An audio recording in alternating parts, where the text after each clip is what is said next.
और CPIM के senior leader Mohammad Yusuf Tarigami ने कहा कि उन्हें वजीर आजम के कश्मीर दौरे से काफी उम्मीद थी कि लोगों को कुछ राहत मिलेगी।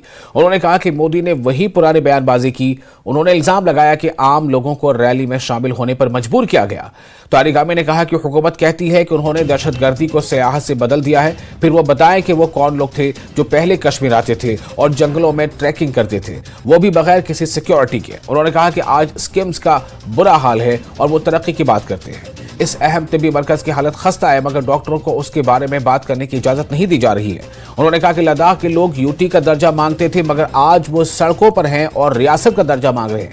गुप्कार अलायंस के टूटने पर तारिगामी ने कहा कि PAGT वसाइल के हल के लिए तश्कील दी गई थी। तारिगामी ने कहा कि वो गुप्कार अलायंस के मेंबरान के बीच पैदा हुई खला को पुर करने की कोशिश कर रहे हैं। उन्होंने कहा कि बहरान है, लेकिन वो अलायंस को बरकरार रखने की कोशिश करेगी।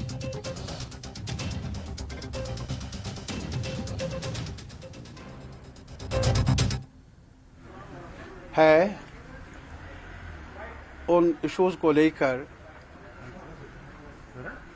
जो 5 अगस्त से शुरू हुए, जब हमारे शनाख्त को मिटाया गया, जब हमारे राइट्स पर आंच आ गई, और जो भी हुआ जम्मू कश्मीर लद्दाख के लोगों को बहुत ज़्यादा तकलीफ पहुंची, दर्दनाक सूरत हाल पैदा हुई तब से लेकर आज तक।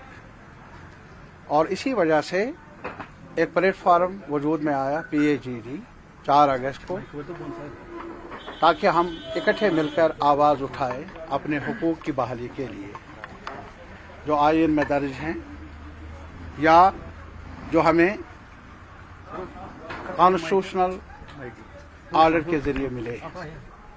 और आप मुझे बताइए, इस पर भी ये आप कहेंगे कि इलेक्शन करवाएंगे सितंबर में? अरे अगर अमन है, अगर सब कुछ है, छोड़ दीजिए आप सुप्रीम कोर्ट क्या कहे। प्राइम मिनिस्टर ने एक लफ्ज भी नहीं बोला। प्राइम मिनिस्टर ने यह भी नहीं बोला कि आपका स्टेटहुड का सवाल है, पार्लियामेंट में हमने वादा किया है, जहां 370 का नारा दे दिया, उन्होंने हटाने का जश्न मनाया, वहां स्टेटहुड का जो वादा किया था उसका जिक्र कर लेते, नहीं किया ना।